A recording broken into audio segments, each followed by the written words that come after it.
Quantum Leap has had such crazy things happen behind the scenes just to get this show made that I kind of want to start with that before we head into the actual plot of the episode. Sure.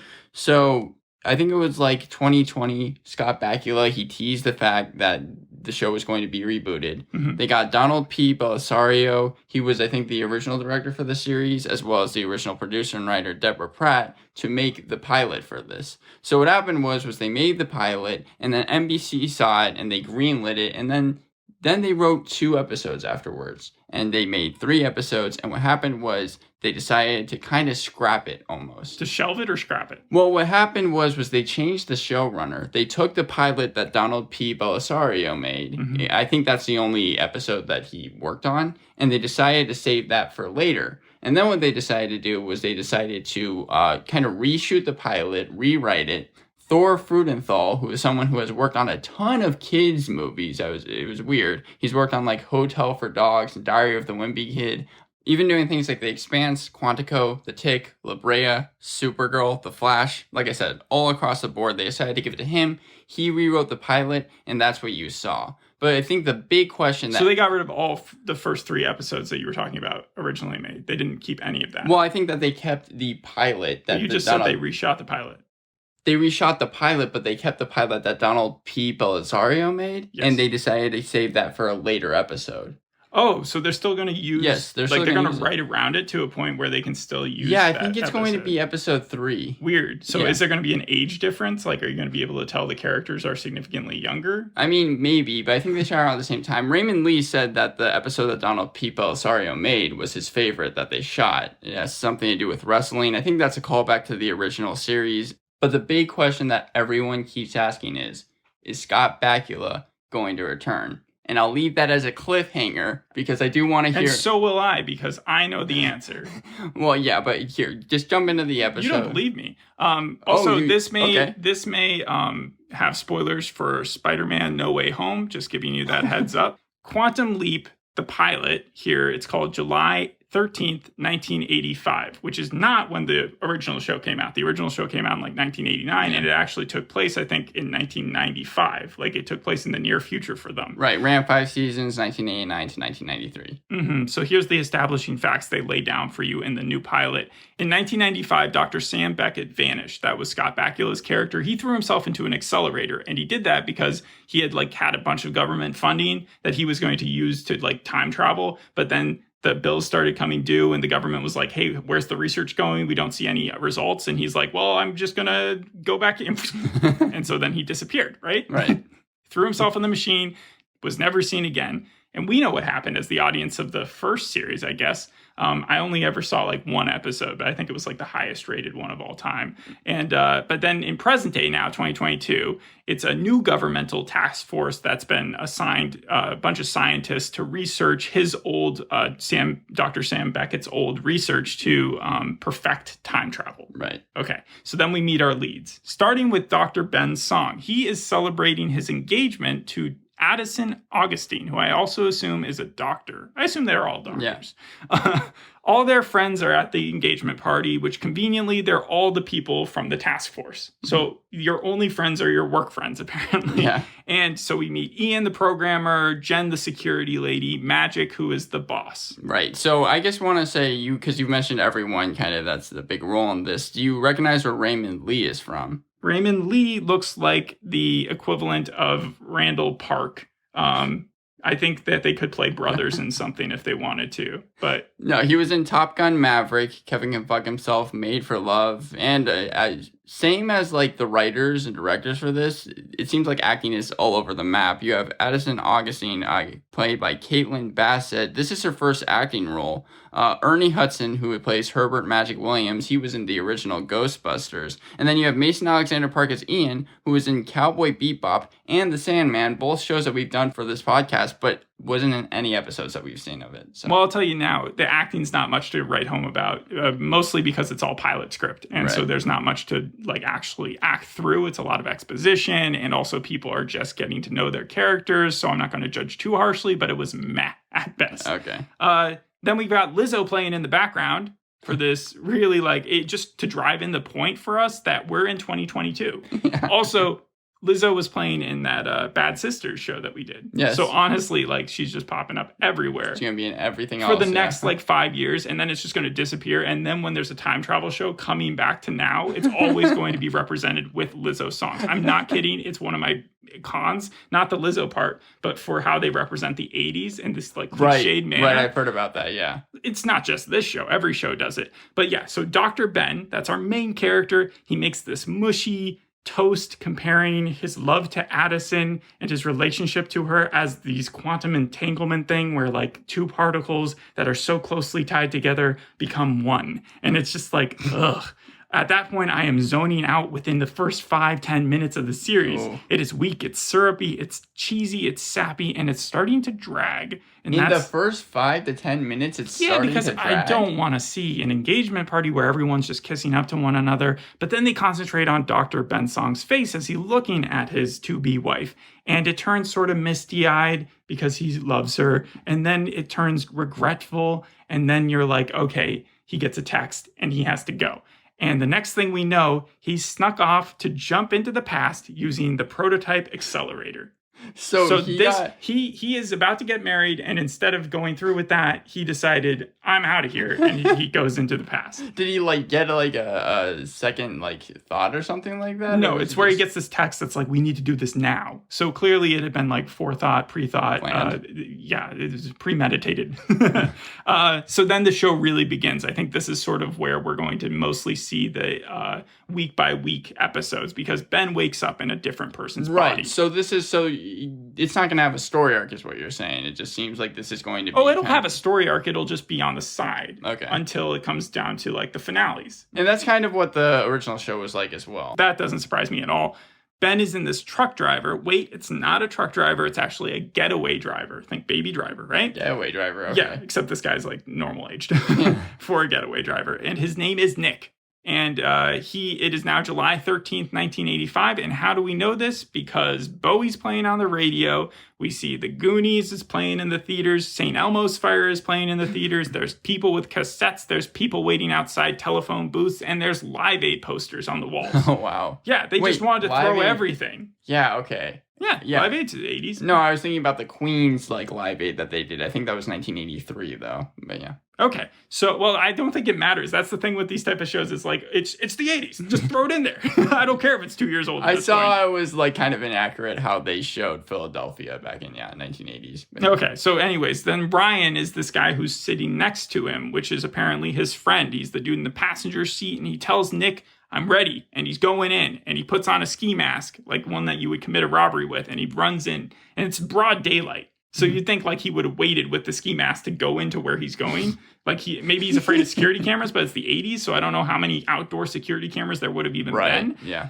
Anyways, so Ben, I'm going to call him Ben because it gets confusing with him being Nick now. Yeah, just be Ben. So Ben is confused. He doesn't really remember much. Addison pops up, his fiance now, and we find out later that she's a hologram from the future, kind of there to guide him. Right. But because Ben doesn't have any memory of who she is, she has to explain this from scratch. But before she really gets into the nitty-gritty, that's when the robbery occurs and everybody comes running out of the building and is like, what are you doing out here, Nick? You got to get back in the car. And so Nick gets back in the car, and he's never driven stick shift in his life, but then he gets to outrun some cops in a car chase. Wait, so he just suddenly does know stick shift? Addison has to tell him how to like change it into the first gear, and from there it's all him. Was this played for a comedy sake, though? I mean, more action. Like, look at what we can do. And so, like, there's this little chase scene, and then he escapes, and there's only one cop car chasing them, apparently. And long story short, you got this group of criminals who has stolen a suitcase now of C4, and their plan is that they're going to set off a car bomb outside a museum party later that night. And by doing that, it'll cause a distraction for all the security to go out there while they steal and swoop out the Hope Diamond. And the Hope Diamond is just like a very expensive... That seems so convoluted. A lot of this seems rush also. Well, the ringleader's name is Cole, and he looks like the main dude from The Cleaning Lady. In fact, I thought it was him, and then I Googled it, and it wasn't.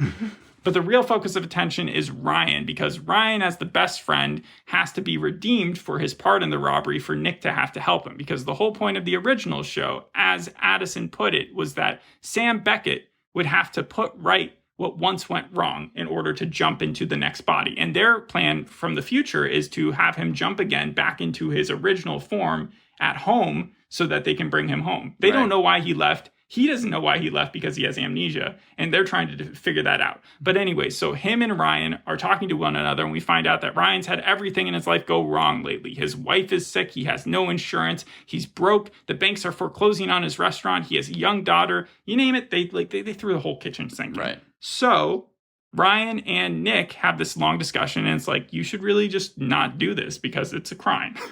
And does that convince him? Sort of. It does. Oh, wow. But then right as Ryan is about to tell Cole that he doesn't want to do it, that's when they're like, Nick's been acting a little strange lately. That's what Cole says. And he's like, we found out that he's actually an undercover cop. And and Nick doesn't know this, or Ben doesn't know this. So that's when Addison tells him, we didn't find anything for this Nick guy. And this explains it. But my question is, how did the Cole in 1980s group of people find out that he was an undercover cop, but the supercomputer in 2022 couldn't figure it out? Yeah. That's strange. Anyway, so they kill him.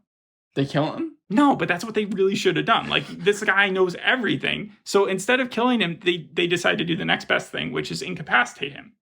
They don't incapacitate him. They don't knock him out. They don't do that. What they do is they zip tie him. And for real, they do zip tie him, but just by the cuffs and just around like a really weak little in the restaurant. Why not do his feet as well? Nope, just the hands. And then he doesn't even need any like supernatural help. He kind of just like figures his way out of them. Like Addison's like, you got to add a little tension. And he's like, great. So he breaks free of those. They're at the museum about to rob the place. He pops up at the museum. Oh, I missed the part where Addison says to him that she confides in him that originally the plan was that she was supposed to be the person jumping and that he was supposed to be the person that guided her, which was a little touching, probably the most emotional the show got. But instead of calling the police now that he's free, Ben has decided that he needs to save the day himself so that he can save Ryan.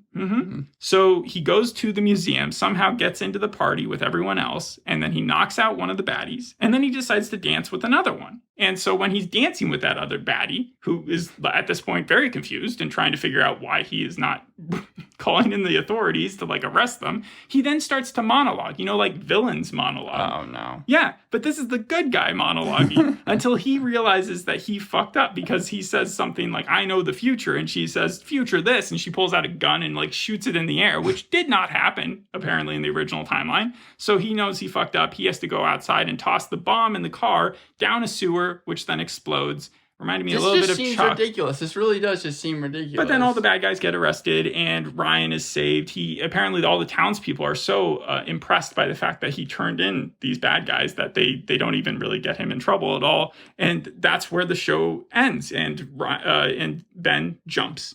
Yeah? Ben jumped. Okay, so. But wait, that's not it. So when Ben jumped, that's when the future people were supposed to pull him back, right? Right. But that's not what happens. Apparently, they get an internal syntax error, like something you would see on a 1990s computer, which might be part of the operating system that Ben installed before he originally jumped. Right, yeah. Yeah, but we don't know anything about that because Ben also cleared the tapes before he jumped, and he has no memory of why he did that. And so the future people or the present people are trying to figure out exactly what happened. And what they're able to gauge after a while, Magic finds out that the boss is able to find out that Al Calavici has to do with it. Al Calavici from the original was series. The original, yeah. But his daughter wanted to be part of this task force. Janice Calavici. Yes. So they're thinking that she helped Ben do whatever he did at the beginning of the episode. And then Ben also left Addison this vague, incomprehensible, like, get out of jail free card for the writer's room, because what he does is she finds his phone, Addison does, and it just basically states, I can't tell you why I did this. It's bigger than both of us. Period. A bunch of other dribble. Yeah. And then we find out that Ben is actually in space. He's an astronaut now. He doesn't know. He's actually being launched into space at the end of the episode. Oh, okay. Interesting. Because there is a Quantum Leap episode. I think it's kind of famous, actually, where Dr. Sam Beckett turns into a chimp. And they're doing a lot of like tests on him because of the fact that he's going to be shot into space. Wow, so they did the species jump.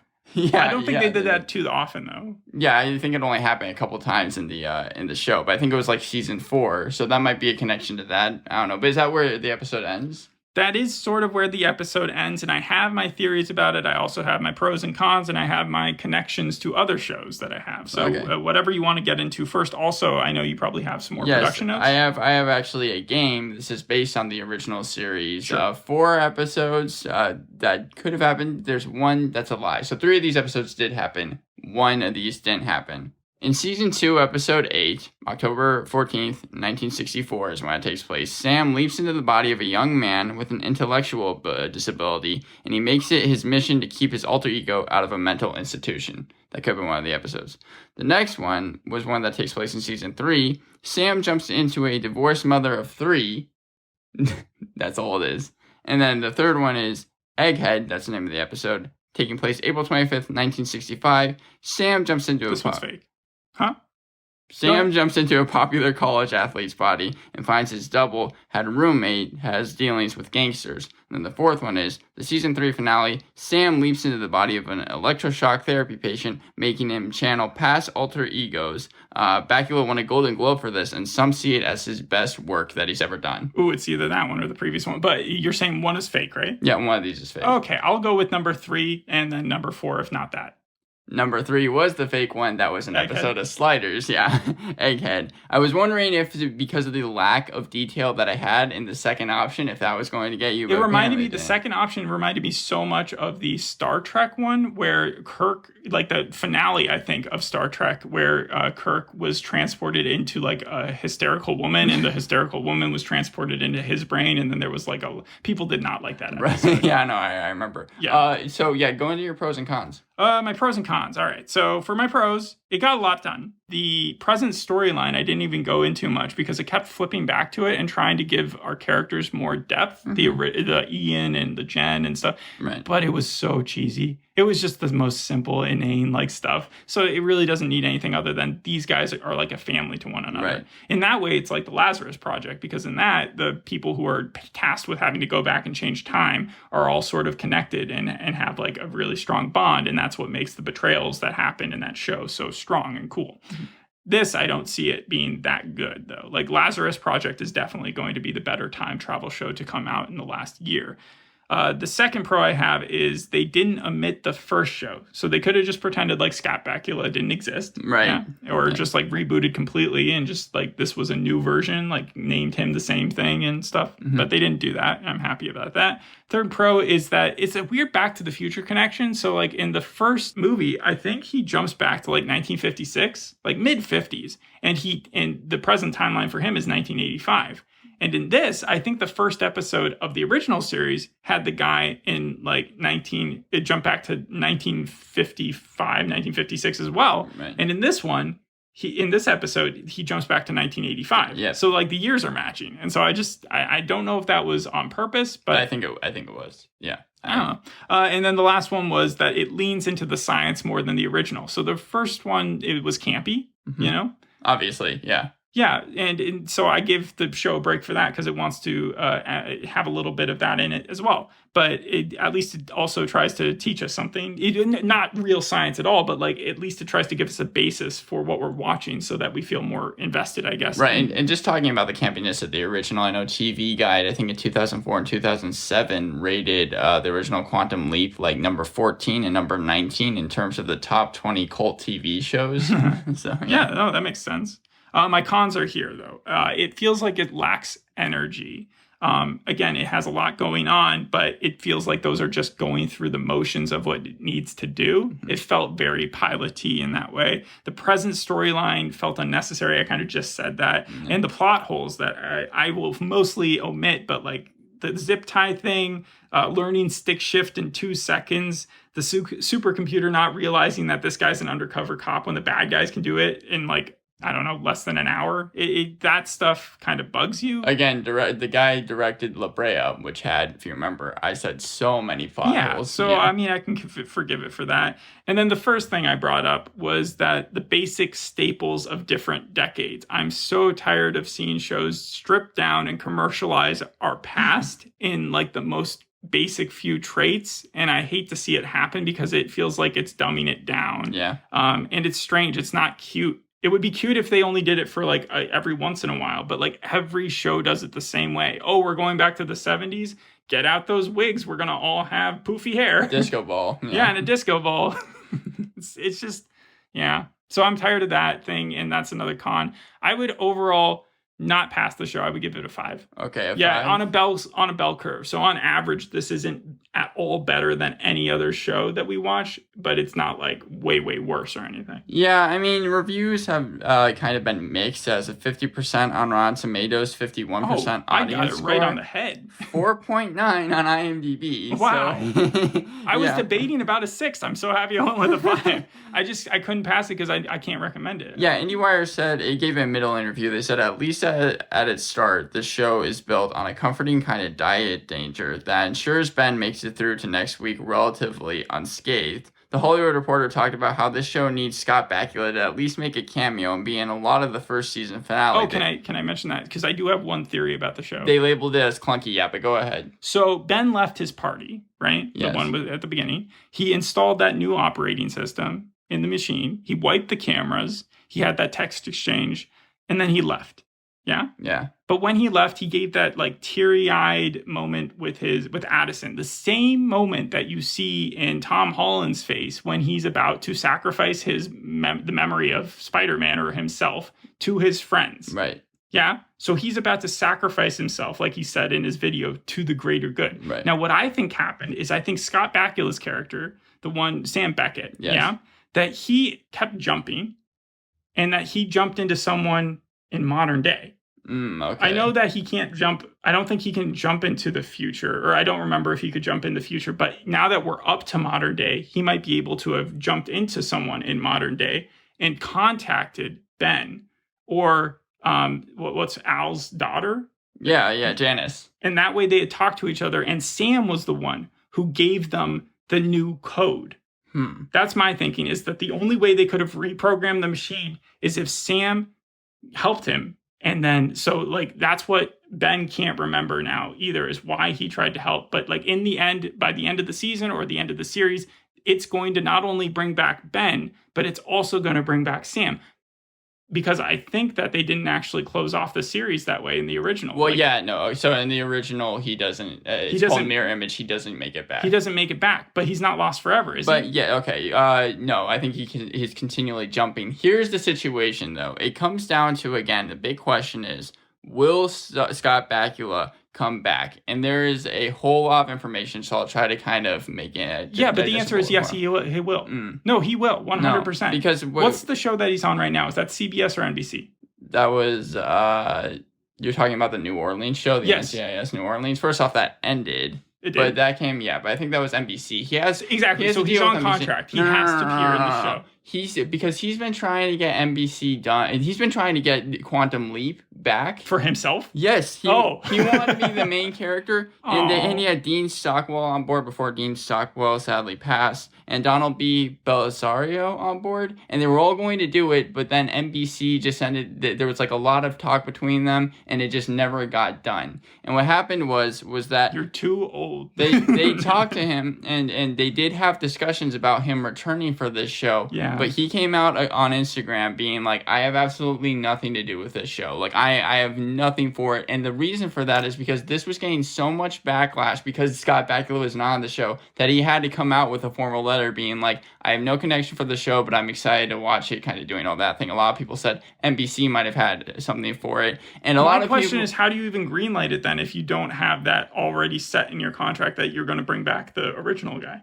Well, I think that he did, not for the full show, but just for a little bit of it, because otherwise you're just not doing the fans enough service. Again, they got Donald P. Belisario to do the pilot, original guy. No offense, but no one's going to know the person behind the camera. Yeah, I know, but that's the thing, is that Scott Bakula has said that he has no connection with the show. Now, some people have said he could still appear, and a lot of people are still hoping for that to be the case, but just from like a video that very much dived deep into it on YouTube, it just seems like he's not really going to do it, even though his publicist said he's had for the longest time that NBC and him did have talks about it originally. It might not be probability-wise accurate to say that he's definitely showing up, but he's definitely showing back up at some point. And if I'm wrong about that, then the show's probably not going to last another season. So, all right. Well, is that it? Yeah, that's about it. All right. Well, thanks for listening. We'll see you on the next episode. Bye. Bye.